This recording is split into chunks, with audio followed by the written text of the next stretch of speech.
O Direito à Literatura está de volta, o intervalo está bastante quente, agitado.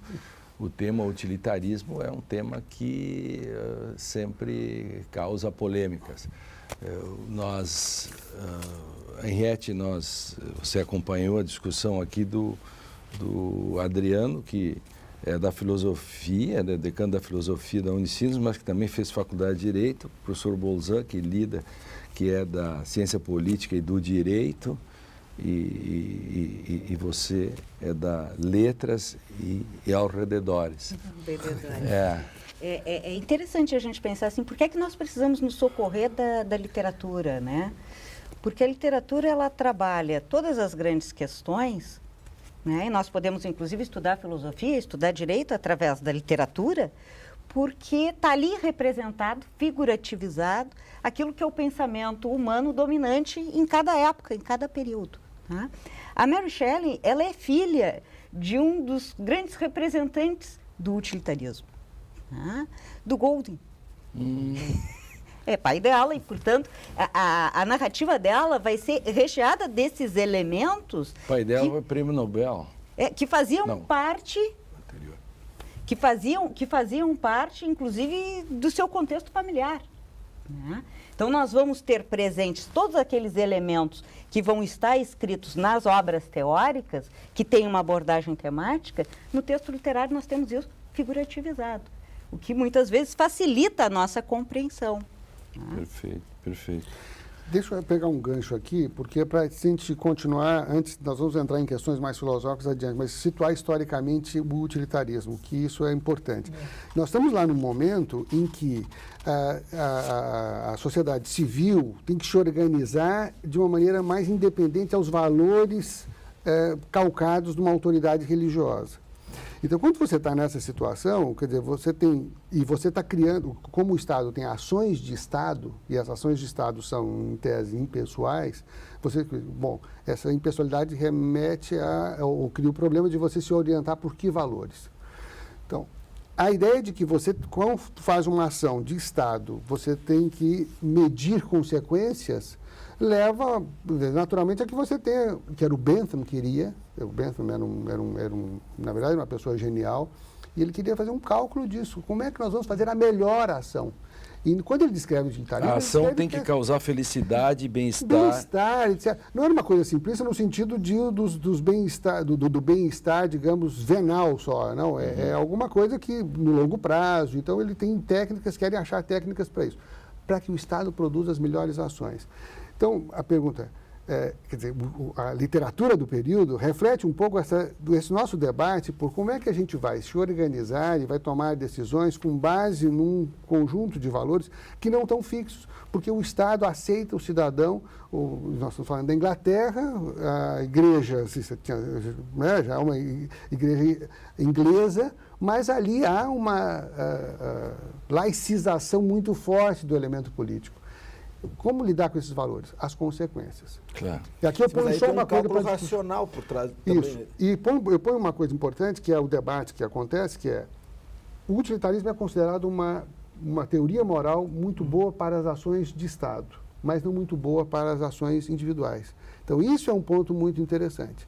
Né? Quer dizer, o Estado, quando age, e essa diferença talvez a gente possa tematizar também ao longo desse debate aqui, mas isso está colocado. Queria ajudá-los aí, Bolzan, para, digamos, urbanizar ou popularizar mais um pouco o debate. O exemplo clássico que se tem, hoje está muito na moda, e se confunde, inclusive, o direito, como se ele tivesse valores intrínsecos, efetivamente, com escolhas morais do tipo dilema moral. Vamos pegar o caso do Sandel, que o Michael Sandel, que é pop, mas não se pode cobrar nada dele porque ele faz filosofia moral, enfim, ele não é um jurista, ele não está dizendo que isso é para aplicar para o direito, né? As pessoas também confundem, eu digo, não, vamos poupar o Sandel, não é isso que ele quer dizer. Então ele faz aquele exemplo, que falasse sobre isso, enganchar com isso que eles falaram antes. Quer dizer, você está num trem, você tem uma opção. Conte você direto já. A história do trem, você está um trem desgovernado, sem freios, e num trilho você tem 5 pessoas, se você vai atropelar 5 pessoas, e consequentemente matá-las, ou você desvia o trem para um outro trilho e tem uma única pessoa e essa única pessoa... Mata o gordinho. O gordinho. Ele dá o exemplo do gordinho. Do gordinho, Richard Parker da vez. É o cara que vai ser selecionado, né? Ou seja, a opção é, ou você mata os 5, para facilitar, ou você atropela os 5, ou você atropela um só. Ou seja, sem ter esses valores intrínsecos. Esse poderia ser o grande gênio da saúde, o cara que ia inventar... Pois. Mas isso não tá. Ou seja, o que importa é que você tem 5 ou 1. Ou seja, é um cálculo. É um cálculo. É a questão quantitativa, né? É um cálculo, né? A questão, me parece, e aí eu acho que o Adriano estava trazendo aqui, ou seja, que isso está envolvido, e por conta disso, talvez a questão do Estado também, ou seja, funcionar como um mecanismo de Estado, ou seja, de avaliação a própria opção legislativa por uma sanção, ou por uma consequência jurídica, ou por outra, a própria no âmbito da jurisdição, ou seja, o consequencialismo jurisdicional também aparece aqui. Por conta dessa ideia eu acho que o utilitarismo está envolvido numa tradição do próprio racionalismo, ou seja, eles queriam construir cálculos racionais que permitissem você chegar a respostas que não ficassem, vamos dizer assim, constrangidas por opções morais, né, valores éticos, ou seja, diferenciar esse cálculo de uma ética intrínseca, do bem. Ou seja, o valor do bem é esse. O problema é as repercussões dessas consequências, e as consequências são incertas. No fundo, então... Ou seja, quais são... Ou seja, o A produz B, mas o B produz C. Então, o A produz o C. Qual é a consequência disso? Ou seja, há uma incerteza quanto à consequência. Para mim, direito e literatura, para mim, então, tenho que o direito, ele tem que se adiantar. Se o direito tem alguma serventia, ele tem que exatamente evitar que o sujeito precise fazer essas escolhas morais. Porque senão ele vira moral. E aí ele já não é mais direito. Veja, o direito Ou ele incorpora toda a moral. O direito ele não pode incorporar toda a moral, porque se ele fizer isso, ele já não é direito. É também, isso, ele perde essa dimensão laica do Estado, essa dimensão dessa impessoalidade que é importante. Então, mas o direito entra quando a sociedade, na verdade, fracassa. A gente tem que entender isso. Sim. Nós estamos perdendo um pouco essa noção, porque parece que recorrer ao direito é a regra.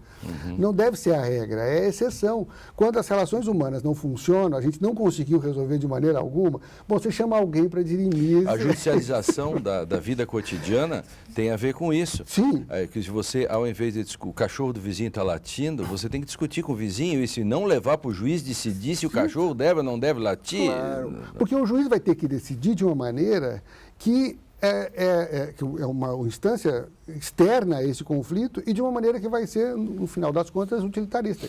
Você retira os interesses, por isso é uma terceira pessoa, tira os interesses da discussão e faz uma discussão pretensamente mais racional. O que vai ser melhor para que...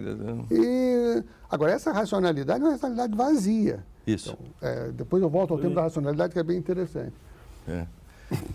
Esse é o ponto, Rete, da gente... Porque a tentação... Porque se eu pudesse dar uma frase assim, sobre o direito nos últimos 200 anos, a minha pergunta é que o direito está tentando sempre correr atrás da seguinte resposta a esta pergunta: o que fazer com a moral? O que fazer com ela? E o problema é acreditar que a quantificação, o mensurável, né? Porque o utilitarismo surge dentro desse contexto positivista, de ciência positivista, né? De que isso vai ser a solução, ou vai ser a luz no final do túnel, né? De que isso vai nos dar a fórmula mágica de resolução das situações que nós vivemos. E qual é a diferença disso com o princípio aí? Quer dizer, a diferença entre eu ter ou decido, um autor muito conhecido que eu gosto muito, que é o Ronald Dworkin, diz que o direito deve ser decidido por princípios e não por políticas. Onde está escrito políticas, leia-se aí consequencialismo.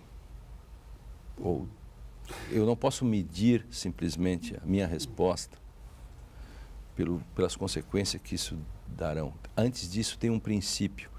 E isso me parece ser uma coisa importante como uma espécie de anteparo ao utilitarismo, é isso? O Bolzano tinha colocado a questão interessante, que é esse racionalismo que é para tirar as melhores conclusões, mas ele tem uma dimensão pragmática que o diferencia do racionalismo. Pense que a tradição em que do Dworkin está, que é a tradição kantiana. A tradição kantiana diz o quê? Perfeito. E é um racionalista. Então ele diz, nós temos que agir segundo o princípio. Por quê? Se você agir segundo o princípio racional, é esse que vai produzir a ação mais valiosa. Então, a teoria da ação do Kant é uma teoria da ação em que o valor se mede pela regra que orienta a ação. Então, se essa regra, né, que é uma regra universalizável, essa ação terá um valor maior. Se você juntar as duas tradições, essa é uma brincadeira que eu faço. Ela é brincadeira, mas não é tão brincadeira assim, é provocativa. Como as ações do utilitarismo, as consequências são imponderáveis, você está na seguinte situação. Ou você age, e você vai sempre agir um pouco às cegas, porque as consequências são imponderáveis, ou você vai agir, então, segundo um princípio, porque mesmo que você não enxergue a consequência, isso é o princípio deontológico, que é a teoria kantiana, você vai fazer a ação boa, porque ela é boa em si, não importa as consequências. No final das contas, mas veja, no final das contas, essa é a melhor ação em qualquer circunstância. Então, você escapa do problema do utilitarismo. O problema é que, para que você aceite o deontologia, você tem que ter uma certa concepção, né, de futuro que, e em Kant isso acontece, está ligada à ideia de que nós temos uma liberdade, uma alma e que é a Deus que, no final das contas, nos resgata. Né? Quer dizer, porque nós, ao fazer isso, nós ganhamos o direito, não é o direito, nós ganhamos a dignidade para sermos felizes. Convite. Então, as coisas se complicam um pouco. E o utilitarismo não tem essa dimensão. Então, ele por outro lado, quando abre mão disso, essa dimensão pragmática, nós vemos nas ações dos Estados, parece ser inalienável. Nós não podemos tirar isso. Né? Em algum momento você faz cálculo. Mas o erro é a gente achar que essa serve para qualquer ação. Não serve. Que é um tema que a gente tem que tratar. Qual o limite desse elemento pragmático? Eu não devo mentir, mas eu posso matar alguém seguindo o princípio de que eu não devo mentir, que é um problemaço. O Kant diria que você não... Veja, mas o Kant está preocupado com a sua salvação pessoal. Você não deve mentir, porque é isso, porque é seu. É o meu problema. É o seu problema. Claro. Agora, você pense isso em termos de ação de Estado. Aí o Estado está em guerra e ele segue como se fosse uma pessoa individual. Não vai funcionar, né? Não. O Estado inimigo pergunta quantas tropas você tem e ele não mente. E diz, eu tenho tantas, e posicionadas em tais lugares. Tá bom.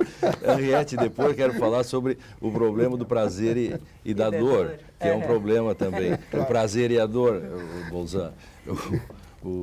Essa é muito boa. Tem até uma anedota que não dá para falar aqui, porque envolve países, e não vou dizer os países, porque vai dar um problema diplomático, e que o cara diria, eu tenho tantas tropas. O Direito de Literatura vai para o intervalo, mas a gente já volta para continuar com essa discussão tão importante. Já voltamos.